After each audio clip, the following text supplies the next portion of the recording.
haya oído, ¿sí? A ver, un poquitito.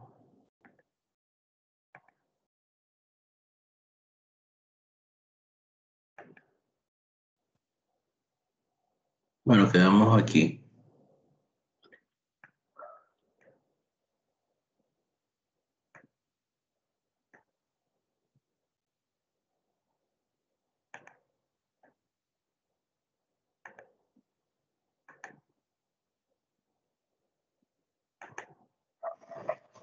Estoy hablando sobre sondas nasogástricas la semana pasada, pero hay casos que, eh, o sobre todo, sabemos que la, hay veces que los pacientes, o sabemos que el estado nutricional del paciente, y sobre todo quirúrgico, juega un papel demasiado importante en el éxito o en el fracaso del paciente quirúrgico, ¿sí? Por eso el soporte nutricional es muy importante, ¿sí? Pero un paciente no puede recibir muchas veces las demandas calóricas necesarias para las demandas nutricionales para tal efecto.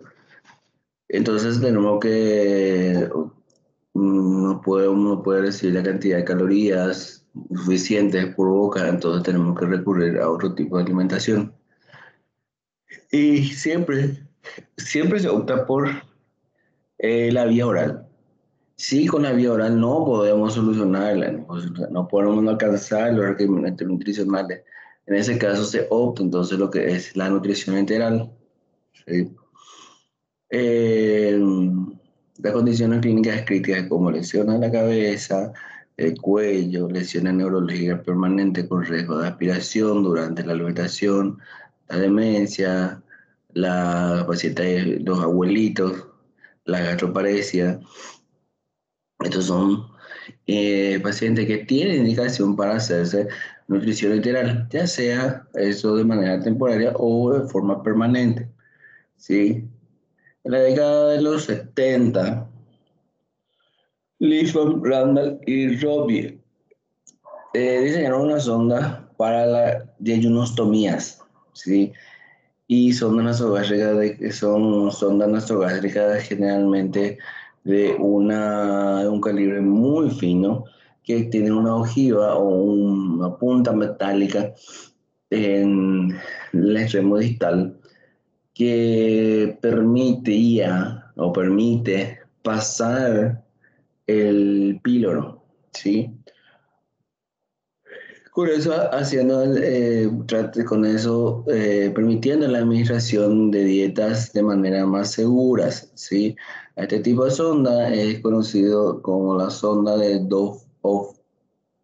Son fabricadas de poliuretano y silicona, son materiales que no sufren alteración con la presencia de pH ácido del estómago, conservan su flexibilidad, son maleables y tienen una larga durabilidad. No irritan la mucosa gástrica y por ser de pequeño tamaño generalmente permiten el cierre de los orificios de los esfínteres pilóricos y del cardio. Eh, las ondas son las ondas para la nutrición enteral. Son de materiales ya sea plástico, poliuretano, sí, de calibre que varía entre de 8 a 12 frames. Eh, Generalmente tienen dos puertos proximales. Sí, que uno va a ser para la aplicación o la administración de alimentación y el otro va a ser para poder o por dónde está la guía metálica. Que eso, la guía metálica generalmente tiene, como son muy finitas, generalmente son muy flexibles, sí, son muy frágiles, ¿no? Frágiles. Y sí, muy flexibles, o se acodan todo se acomodan con mucha facilidad. Entonces, para facilitar su introducción, se tiene que recurrir a esta guía metálica que generalmente está por dentro, ¿sí? Que nos permite la instalación de esta sonda. Bueno, la técnica básicamente es la mismísima cosa de la sonda nasogástrica, ¿sí? Solo que como tenemos que pasar el píloro, ¿sí? Puede ser una sonda transpilórica o es una sonda eh, que tenemos que dejar en el yeyuno. Entonces, ¿cómo vamos a medir? ¿Se acuerdan que nosotros dijimos que íbamos a medir la sonda nasogástrica de la punta de la oreja hasta la punta de la oreja, la punta de la nariz hasta el lóbulo de la oreja y el lóbulo de la oreja hasta la apéndice sifoide? Bueno, para la introducción de la sonda transpilórica, lo que nosotros vamos a medir es del mismo procedimiento, eh, nariz, oreja, apéndice sifoide. Solo que tenemos que pasar por lo menos 25 centímetros. Entonces, ¿cómo tenemos que medir? Tenemos que medir punta de la nariz, lóbulo de la oreja y del lóbulo de la oreja hasta el, ahí no me viene la palabra, hasta el ombligo, ¿sí? De tal forma, entonces, que pueda pasar todo el pilo. Siempre antes como dijimos, que es una sonda demasiado fina y muy flexible, ¿sí? Y se puede acomodar con mucha facilidad. Antes de introducir esta sonda, bueno, medimos, tenemos que marcar, ¿sí? Y antes de introducir la sonda, siempre, gente, tenemos que lubricar el interior de la sonda, ¿sí? Tenemos que lubricar el interior de la sonda con una jeringa de 10 ml más o menos. Tenemos que pasar agua, suero fisiológico, podemos pasar un lubricante, vaselina en vaselina líquida, de tal forma que cuando vamos a extraer, de tal forma cuando nosotros vamos a instalar y vamos a extraer esa sonda que nos sacó de nuestra sonda, ¿sí?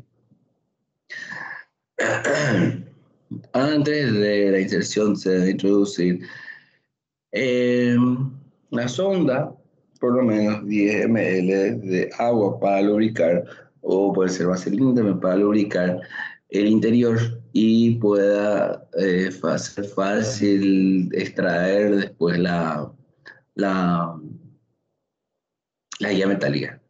Se debe sumergir unos segundos en el vaso un vaso con agua, en la punta de la sonda, de tal manera para que pueda ser más flexible, ¿sí?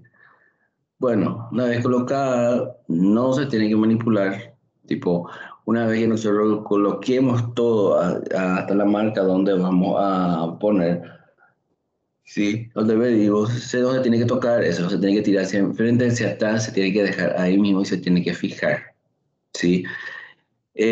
Con relación, por ejemplo, con la sonda nasogástrica, primero teníamos que verificar y luego teníamos que fijar. Sin embargo, no, vamos a introducir todo y vamos a fijar ya ahí, ¿sí? ¿Por qué? Porque acuérdense que ese no va a estar en el estómago, ese va a estar ya pasando el estómago, entonces no vamos a escucharlo nada en el estómago, ¿sí? Entonces, ¿cómo vamos a hacer? Vamos a hacer, en este caso, vamos a hacer la verificación de la sonda por medio de una placa de abdomen, ¿sí? Las sondas horarias comunes generalmente son difíciles de colocar o son difíciles de poner en una transpilórica porque como son de mayor calibre, entonces tienen mucho más complicación. Aparte que también eh, como son más calibrosas, sí, de mayor calibre, generalmente eh, van a, pueden necrosar la nariz. Acuérdense siempre de ese pequeño detalle, que La sonda nasogástrica puede generalmente necrosar el tabique, nasal o también el cartílago de la ala de la nariz.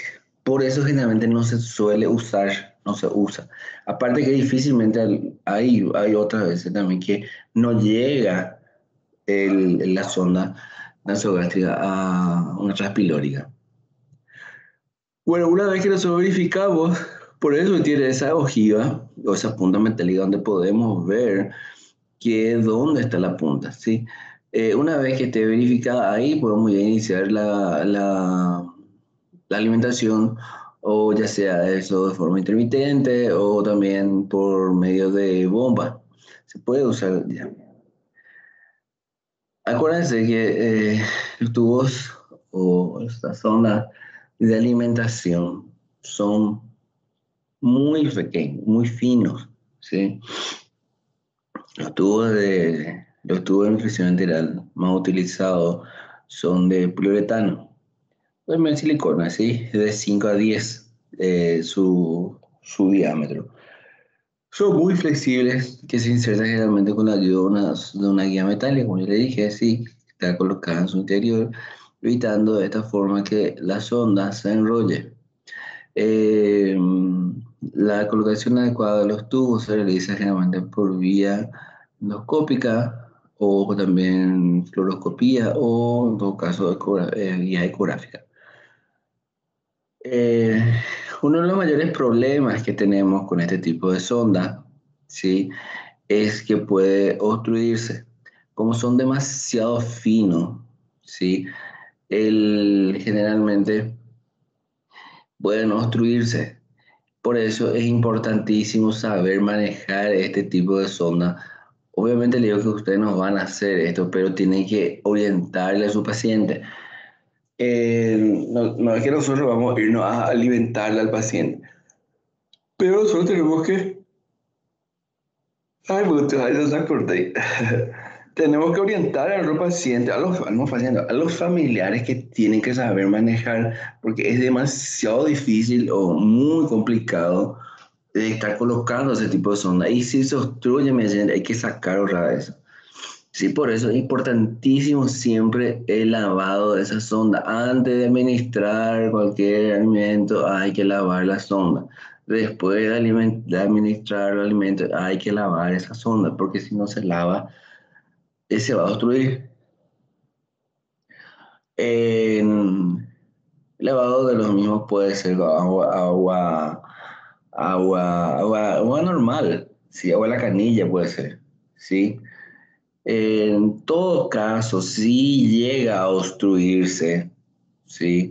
Si llega a obstruirse, podríamos intentar desobstruir eso con soluciones gaseosas, o en todo caso, Coca-Cola, ¿sí? Eh, o sustancias pancreáticas, dice, enzimas pancreáticas, que es más difícil encontrar en el hospital es más fácil encontrar coca.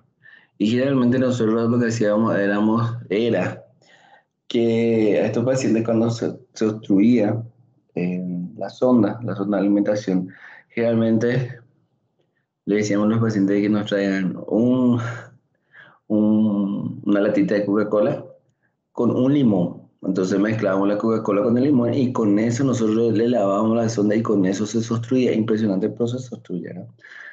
Otra complicación que podría causar es la formación de un nudo intracavitario, que es decir, que la sonda misma se anuda por sí sola, que es realmente demasiado difícil. Yo particularmente nunca he visto, pero puede pasar. En este caso, lo que más común es que la sonda se obstruya.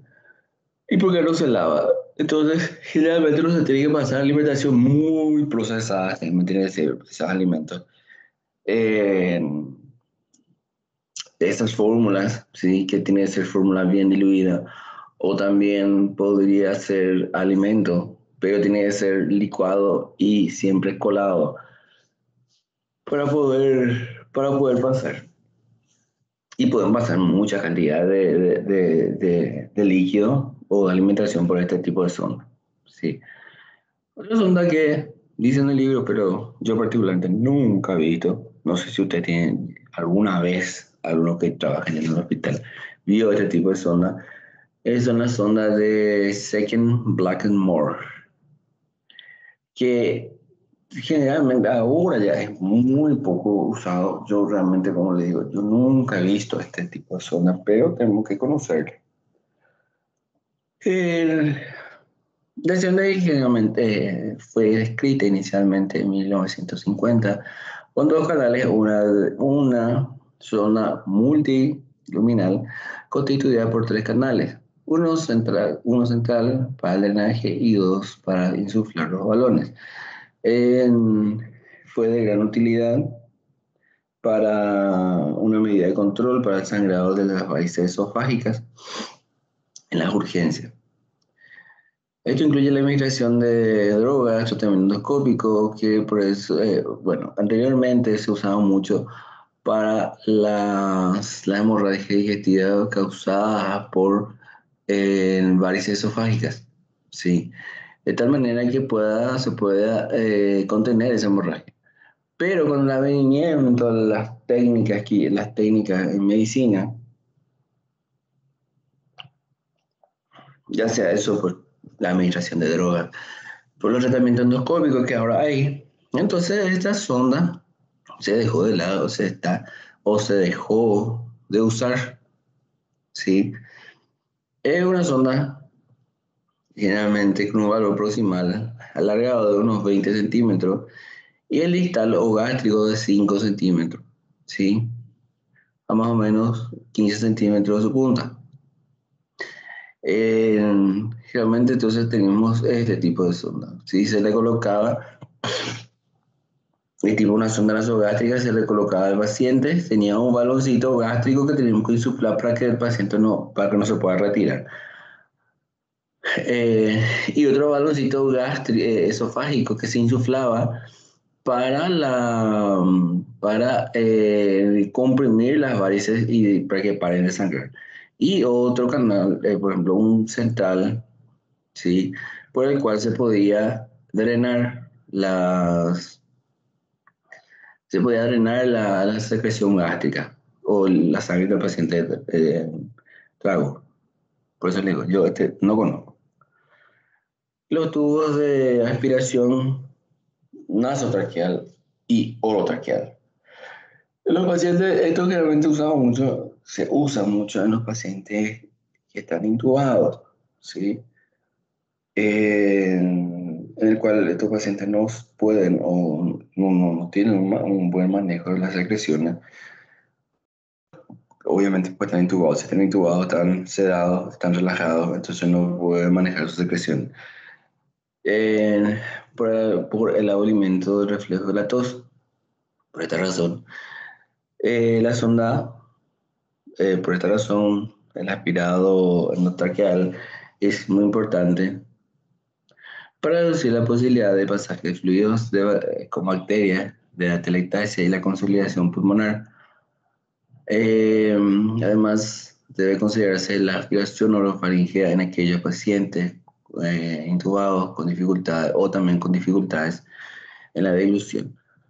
Estas son las sondas de aspiración, son que todos conocemos, la sonda de aspiración común y corriente, y también tenemos las sondas de las cánulas de aspiración con sistema cerrado, que serían las mismas sondas de estas sondas, ¿sí? Que están ya vienen en un sistema cerrado de tal manera que nosotros no podamos manipular solamente por el sistema se está manipulando. Bueno, la aspiración traqueal la aspiración traqueal constituye un procedimiento con riesgo y complicaciones, como el sangrado, infección, atelectasia, hipoxia y estadía cardiovascular, elevación de la presión intracranial y daño permanente de la mucosa, porque vamos a estar aspirando y esto podemos aspirar mucosa y se empieza a sangrar. La medida más importante para evitar estas complicaciones sería entonces aspirar solamente cuando es necesario. No es necesario estar aspirando cada rato, ¿sí? Solamente cuando el paciente tiene buena cantidad de secreción, ahí vamos a aspirar. Usar el catéter cuyo diámetro ocluya menos de la mitad de la luz traqueal. Usar la menor presión posible en cuando vamos a aspirar. Insertar el catéter no más allá de la carina, ¿sí? No es que vamos a llevar hasta el último rincón del pulmón. Succionar en un tiempo no mayor de 15 segundos. Eh, Realizar aspirados continuos antes que intermitentes. ¿Qué quiere decir eso? Que no es que tenemos que meter el catéter, sacar el catéter, meter el catéter, sacar el catéter. No, es meter y dejar que se aspire todo. Por eso tiene que ser un catéter de un tamaño considerable, porque si es muy fino, eso se va a obstruir todo. Lo que se suele hacer es lavar la tráquea con suero fisiológico. No es necesario hacer cada rato eso, solamente cuando hay indicaciones, ¿sí? Provee una hiperoxigenación antes y después del procedimiento de aspiración y siempre usando una técnica séptica de sistemas abiertos o tanto cerrados. La sonda rectal. La sonda rectal es una sonda o un tubo flexible, semirrígido, hueco con un orificio grande en distal y un único orificio proximal, ¿sí? Su diámetro varía desde los 6 milímetros hasta los 36, longitud de 10 a 50 centímetros.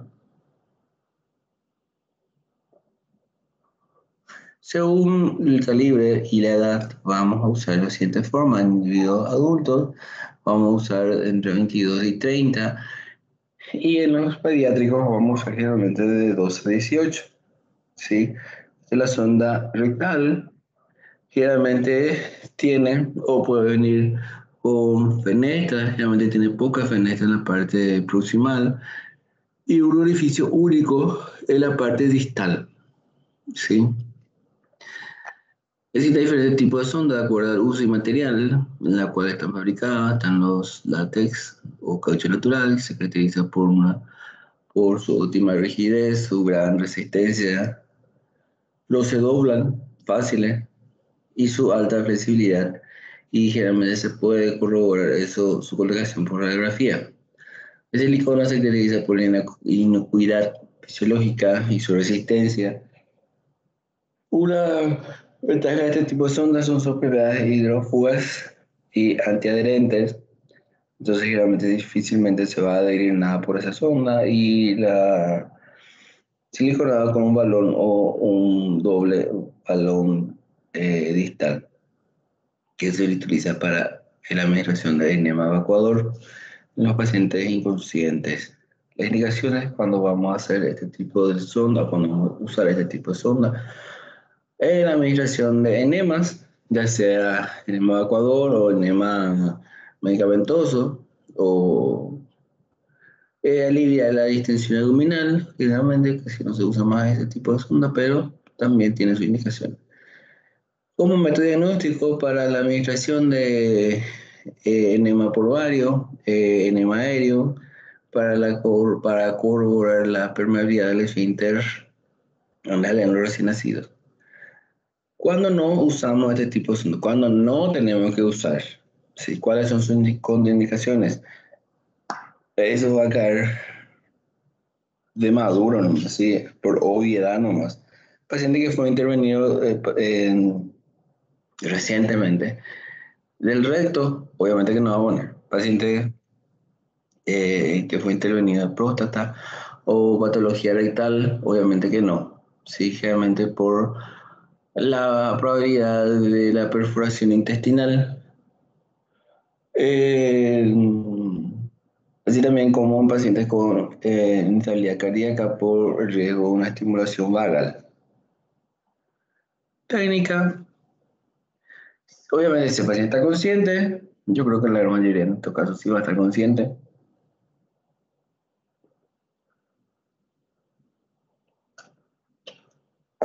explicar lo que le vamos a hacer, siempre el procedimiento. Watt no es una técnica estéril, entonces colocar al paciente siempre el cúbito lateral izquierdo, proteger la cama con una sábana, un plástico para evitar que se ensucie todo, ¿sí? Pero porque me dije colocar al paciente en posición de cúbito lateral izquierdo, ya que sobre el lado izquierdo se facilita la salida de los gases y en caso de enema permite que la solución pueda desplazarse de forma eh, más conveniente o más facilita el desplazamiento en la migración, ¿sí? De la solución por gravedad a través de la curvatura natural del retorcima, mejorando la retención de la misma, porque si le ponemos el cúbito lateral derecho generalmente no tiene un buen resultado, porque la veteros se le va a administrar la cantidad suficiente para tener buen resultado. Lubricar de 5 a 10 centímetros la sonda desde la punta para disminuir la resistencia al paso de la sonda por los esfínteres anales.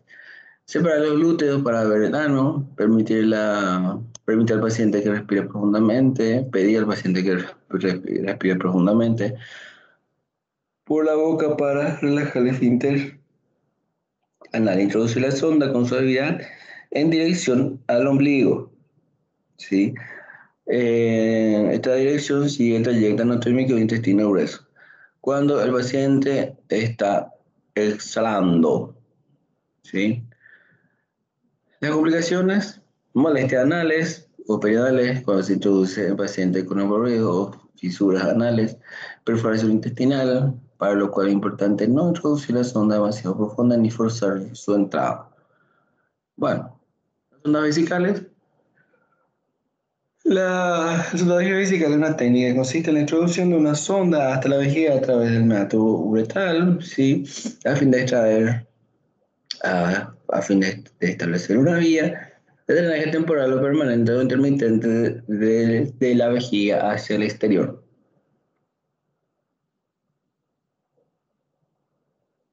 Los técnicas más frecuentes utilizados son la sonda de Foley y la sonda de Nelaton.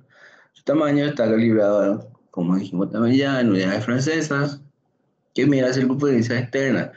Las sondas vesicales tienen uno o varios orificios en la parte distal que pueden tener ya sea una, dos o tres vías indistintamente. La sonda Foley fue diseñada por el doctor Frederick Foley en la época que era estudiante de medicina todavía, ¿sí? La sonda de Nelaton, perdón, la sonda Foley es la más utilizada en la práctica diaria, ¿sí? Siendo un catéter con un balón inflable en la punta que se coloca en la vejiga a través de la uretra. Eh, con esto permite dejarle de forma permanente al paciente. Sin embargo, la sonda Nelaton fue diseñado por Auguste Nelaton, que nació en París en 1807. Contribuyó a introducir varias innovaciones instrumentales como la sonda que lleva su nombre, ¿sí? Para el drenaje de la vejiga sin sistema de sostén, sí, que permite su evacuación. Entonces la sonda Nelaton generalmente lo que se usa es para el, ¿cómo se dice? Ay, no, tiene la palabra. Para hacer el sondaje vesical evacuador nomás, ¿sí? Cuando el paciente está con un globo vesical y necesitamos evacuar esa vejiga o no puede orinar, entonces se le introduce esa sonda, se evacúa toda la vejiga y se puede retirar. Sin embargo, la sonda Foley no, la sonda Foley se puede hacer también eso, pero generalmente se usa para dejar en permanencia. Está el otro tipo de sonda, que son los catéteres de Couvet, que es una palabra francesa que significa acodado o encodo.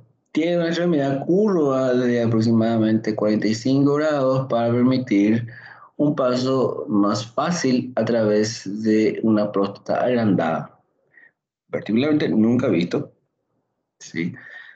Anteriormente se usaban las sondas metálicas para hacer ese tipo de procedimiento, para hacer la sonda vesical o para hacer la sonda evacuadora, pero que ya se dejó de usar, porque ya tenemos los otros tipos de sondas más flexibles, ¿sí?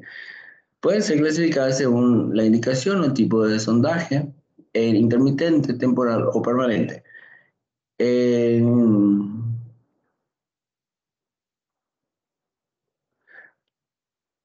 corto tiempo o temporal, que digamos, ¿sí? Tiene una duración menos de 30 días, ¿sí? Cuando es de corta duración, entonces es menos de 30 días. Se emplea en pacientes hospitalizados, generalmente en patología aguda. Cuando hablamos de un largo tiempo, estamos hablando mayor a 30 días. Se emplea en pacientes crónicos que hacen retención de orina frecuente. Y la intermitente se realiza cada cierto tiempo, generalmente cada 6 a 8 horas. Es una técnica habitual en el mantenimiento de la funcionalidad de la vejiga neurogénica. Tiene menos incidencias de infecciones con relación a los otros anteriores, menos incidencia de infecciones, litiasis, insuficiencia renal. Pero el permanente manoseo o permanente instrumentación de la uretra ocasiona más uretritis, falsa vía y lesión de la mucosa. ¿Cuándo vamos a indicar una sonda vesical?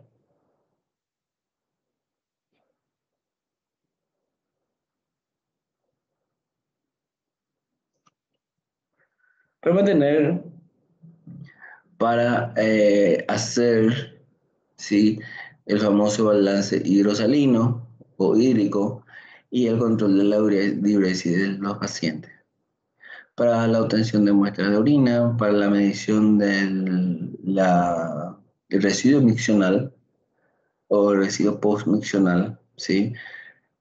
Para el tratamiento en la urgencia, para una retención aguda de orina, en caso de que el paciente tenga una hematuria para hacer lavado vesical continuo, en la población de pacientes con cirugías mayores, abdominopélvica, mantener seco al paciente en la zona perineal en caso de incontinencia urinaria temporaria o definitiva en los pacientes inconscientes generalmente para ya sea más hacer su balance para control de diuresis, para mantenerle seco al paciente se le puede colocar una sonda vesical. Para prevenir escaras o tratar escaras, eh, cuando el paciente está encamado crónico, tratamiento de la ruptura vesical o la presencia de fístulas vesicales también sonda, ¿sí? El, ¿Qué le hace otra indicación? Ah, sí, claro, acá es muy importante que tenemos que subrayar esto. En la preparación de los pacientes sometidos a cirugía mayor abdominopélvica, generalmente todos los pacientes que vamos a operarle por mi abdomen inferior y sobre todo vamos a tocar pelvis, paciente tiene que tener sonda, gente, ¿sí? Tiene que tener sonda. Está contraindicado en la prostatitis aguda, estenosis uretral grave, sospecha de ruptura uretral por traumatismo. Generalmente esos pacientes que suelen usar muchísimo eso en el regional, que como estaba aprendiendo muchas veces, se introduce mal, se hace un traumatismo de uretra. En esos casos no se pone más, no se vuelve a colocar arrancamiento de la sonda del paciente o la complicación por error en la cateterización, en la instalación, con la creación de una falsa vía. El procedimiento, los materiales que vamos a usar, ¿sí? Bueno, las consideraciones importantes a tener en cuenta son que antes de nada, que el paciente tenemos que explicarle al paciente lo que le vamos a hacer, ¿sí? Muy importante explicarle todos los procedimientos que vamos a realizar al paciente y que el paciente entienda que lo que vamos a colocarle es una sonda y sobre todo resguardar su intimidad, ¿sí? Porque acuérdense que vamos a poner toda su parte genital al paciente y entonces es muy importante ver la parte de su intimidad del paciente, ¿sí? La colocación de la sonda vesical, gente, es muy importante que tengamos en cuenta eso. La colocación de una sonda vesical es un procedimiento estéril, es un procedimiento estéril, entonces tenemos que hacer siempre bajo estrictas normas de la asepsia. No tenemos que contaminar porque si le contaminamos, estamos contaminando al paciente, ¿sí? Una vez que nos calcemos los guantes, ¿sí? Tenemos que tener en cuenta que tenemos que corroborar siempre, que muchas veces no hacemos, tenemos que corroborar que el balón funcione, porque si no funciona, entonces no nos sirve de nada. ¿Cómo nosotros vamos a saber cuánto es lo que vamos a insuflar a este balón? Entonces tenemos que ver siempre en la parte distal, ¿sí? En la parte distal de todas las ondas viene escrito ya la cantidad de ml que el baloncito puede sostener, ¿sí? Generalmente entre 5 y 15. Lo más frecuente que nosotros solemos usar es de 12, 14, 16, 18 en todo caso. Eso generalmente es de 5 a 15 nomás luego, sí, el, pero generalmente se tiene como parámetro 10 ml, generalmente 10 ml de suero lo que insuflamos a este baloncito, ¿sí? Porque así como medida general, entonces 10.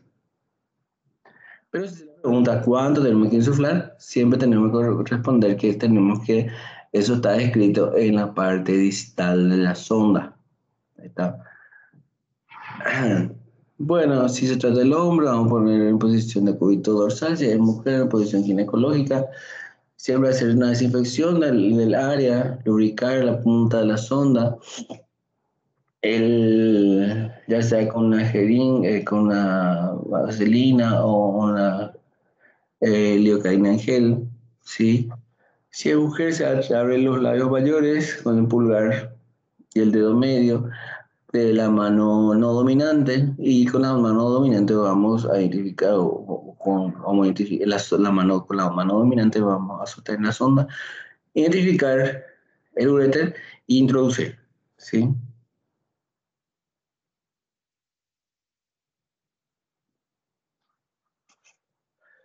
Se introduce la sonda en el medio uretral aproximadamente entre 8 y 10 centímetros para poder obtener, y siempre tenemos que obtener primero la salida de la orina antes de insuflar o de llenar el balón, porque si no hacemos eso, quiere decir que no estamos todavía en vejiga. eh, Recolección de la muestra de orina para el laboratorio si es que es necesario y luego conectar a la bolsa colectora, ¿sí? En caso de varón, se toma el pene en una posición, mismo procedimiento, se lava, se hace campo, ¿sí? Se lubrica y se tracciona. Se toma el pene con la mano izquierda o la mano realmente no dominante y se tracciona, gente. Sí, se tiene que agarrar todo el pene y se tiene que traicionar dejando una posición de 90 grados. ¿Sí? Con respecto al abdomen. Luego se procede a la reacción completa del prepucio, se realiza la reacción hacia arriba para alinear la uretra. ¿Qué significa eso, gente? Tenemos que agarrar todo el pene y tenemos que traccionar hacia arriba, de tal forma que tenemos, eso se endereza. Porque si no se hace eso, dificulta muchísimo la introducción, ¿sí? Eh, Pedir al paciente que realice un esfuerzo para inhalar y ofrecer resistencia, cambiar el ángulo peniano hacia abajo y realizar movimientos cortos y de rotación en la sonda, ¿sí? Se introduce unos 20 centímetros hasta obtener orina, siempre hasta obtener orina. Una vez que obtengamos recién orina, ahí recién vamos a insuflar el baloncito. Si no, no se insufla, porque ahí vienen los problemas. No es porque ya se introdujo todo que ya está en vejiga, porque muchas veces se puede acodar, ¿sí? Una vez finalizado el procedimiento, caso de varón, siempre tenemos que volver, ¿sí? El, ¿Cómo le iba a decir? Tenemos que volver a encapuchar el glande, si en caso el paciente no es circuncidado, ay, no me sale la palabra, ay, no sé. Eh, Colocar de nuevo el prepucio en su lugar, ¿sí? Para evitar eso, una parafimosis. Acuérdense que si se deja descapuchado el prepucio, generalmente lo que pasa es como es un cuerpo extraño. Entonces el glande o el pene se puede hematizar y eso va a empezar a comprimir y puede necrosar el pene, ¿sí? Cambio de sonda. Eh, Cuando es sonda de látex, generalmente de este tipo, sí, generalmente se tiene que cambiar entre 7 y 10 días. Si son las sondas siliconadas, que son estos, un poquito más rígidas, realmente el que tenemos más en el hospital, cada 20 días se tiene que cambiar. Y si son siliconadas con baño de nitrato de plata, pueden quedarse hasta un mes, ¿sí? El manejo, mantener el sistema cerrado, evitando desconexiones. Una vez que se conecta, el colector ya no se tiene que desconectar. Eh, Evitar que la bolsa colectora se posicione por encima de la vejiga. Evitar torsión o enrollamiento de la sonda. Valorar la presencia de infección urinaria o uretral, pinzar la sonda en el tubo del drenaje, no por la sonda. No se pinza la sonda, se pinza el tubo, ¿sí? Cambiar el sistema colector o el colector de orina cada 24 horas si es posible.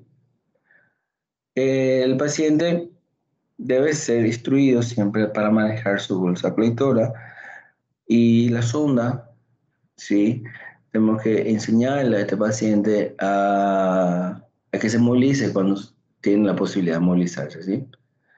Las complicaciones son las que pueden ser la creación de una falsa vía, la retención pues, de orina por obstrucción de la sonda, como el postoperatorio de cirugía urológica por coágulos, la infección urinaria, la hematuria ex vacuo, que es definida como tal aquella que se produce como la descompresión brusca de la vejiga cuando el paciente está con,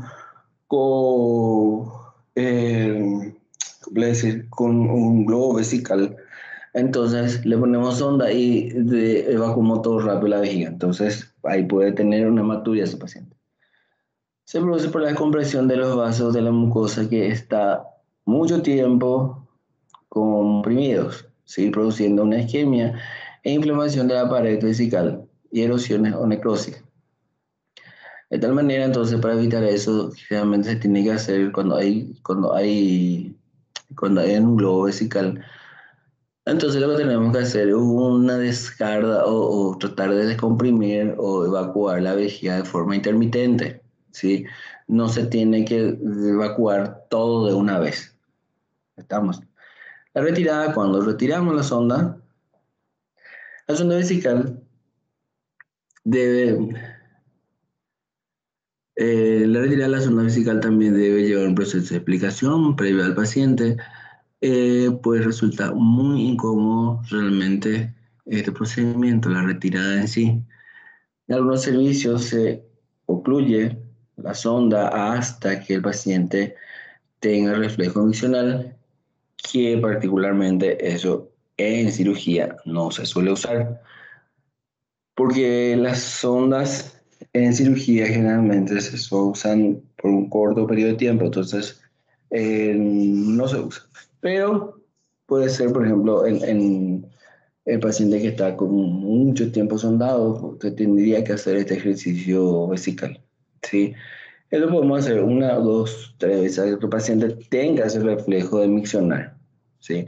Se debe limpiar nuevamente el área genital, el meato, con una solución diséptica. Importantísimo conectar una jeringa al balón, la vía del balón, para poder desinflar o descargar ese balón. Asegurarse siempre que tenemos que retirar todo el líquido que se le cargó, ¿sí? Y una vez que esté totalmente desinflado el baloncito, pedirle nuevamente al paciente que inspire profundidad y retirar cuando hace su inspiración. Bueno, acá hay a las 8 son los dedos. Lo primero que debemos hacer es explicarle a la paciente de qué se trata el cateterismo vesical y qué equipos se van a utilizar. Luego, colocamos a la paciente en posición de cúbito supino, boca arriba, con las piernas flexionadas, posición de litotomía, en un lugar en el que se asegure su dignidad y privacidad. Los que ejecutaremos el procedimiento procederemos a la colocación del gorro, tapabocas, nos lavamos las manos de manera adecuada y luego nos colocamos la bata y los guantes estériles. Ahora iniciaremos el lavado de la región genital con los dedos índice y pulgar de la mano no dominante, separando cuidadosamente los labios menores, exponiendo el meato y lavando con jabón líquido antiséptico, clorexidina al 2 o 4%. En este orden: labios mayores, labios menores, clítoris, meato y continuando hasta el periné con movimientos de arriba hacia abajo sin devolverse. Inmediatamente procederemos a secar siguiendo la misma dirección, retirando el exceso de jabón con solución salina al 0.9% con la misma técnica.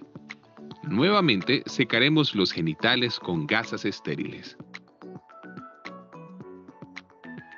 Después nos retiramos los guantes y nos colocamos otro par de guantes estériles. Ubicamos el campo abierto, observando que en el espacio fenestrado queden los genitales de la paciente y situamos el campo cerrado entre las piernas de la paciente. Conectamos la sonda vesical al sistema colector. Rellenamos la jeringa con agua estéril según el volumen del balón. Tomamos la sonda y lubricamos el tercio distal con lidocaína jalea al 2%. La enrollamos en el interior de nuestra mano dominante para evitar contaminarla. Con los dedos índice y pulgar de la otra mano, separamos los labios mayores, localizamos el meato uretral y si no lo observamos, como ocurre en algunas mujeres multíparas u obesas, lo palpamos. Cuando estemos seguros, introducimos la sonda en forma suave pero firme. Cuando la orina empiece a salir, hacemos progresar la sonda 10 centímetros más. Enseguida, llenamos el balón con la cantidad de agua estéril indicada. Retraemos con suavidad la sonda vesical para comprobar que quedó correctamente instalada. Fijamos la sonda en la parte lateral de los miembros inferiores con esparadrapo y fijamos el sistema colector. Limpiamos y secamos a la paciente, la cubrimos y la dejamos cómoda. Le sugerimos el uso de ropa interior amplia y verificamos que tanto ella como su familia posean la información necesaria para el correcto cuidado. Nos retiramos los guantes y medidas de protección y nos lavamos las manos nuevamente. Hemos terminado el procedimiento del cateterismo vesical femenino. Sin embargo, Este en Lo caso, primero que hacemos es explicar al paciente la técnica que le vamos a hacer y por qué. seguido de higiene de manos con gel hidroalcohólico. También nos pondremos unos guantes no estériles para preparar el campo. A continuación, lavaremos la zona genital con agua y jabón.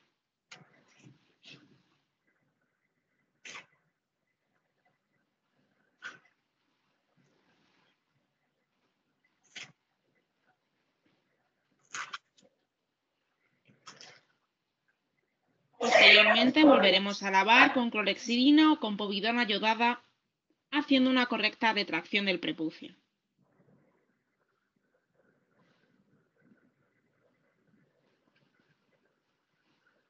Pondremos el paño estéril cogiéndolo por las esquinas de esta manera.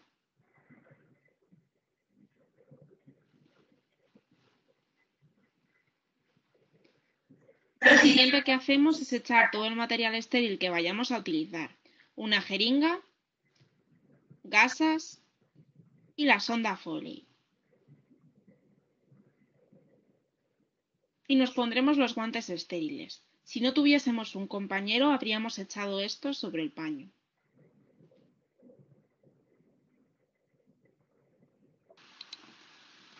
Una vez estériles, lo primero que hacemos es comprobar la permeabilidad de la sonda. Insuflamos aire por el extremo coloreado y vemos que el balón se hincha en el extremo contrario.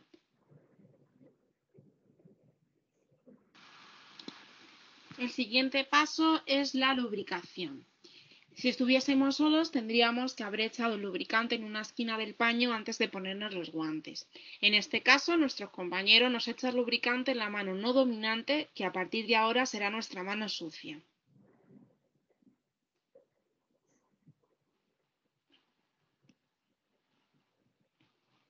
Lubricamos el extremo de la sonda y la agarramos con la mano dominante, dando una vuelta alrededor de la misma. Cogemos el pene por su base y lo colocamos con una inclinación de unos 60 grados e introducimos la sonda por la uretra. No deberíamos encontrar obstáculos a la hora de introducir la sonda. Si fuese así, variaríamos levemente la inclinación hasta que ésta pasase.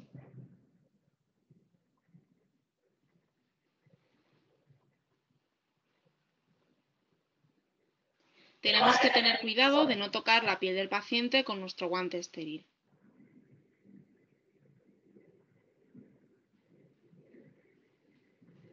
Introduciremos la sonda unos centímetros más desde que salga la orina por el extremo. Una vez introducida, conectamos la sonda a una bolsa correctora y llenaremos el balón de fijación con agua. Es importante no llenarlo con suero, puesto que este cristaliza.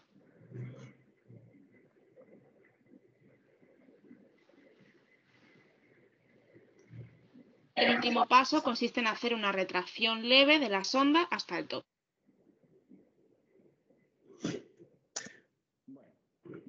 Hasta aquí llegamos, gente.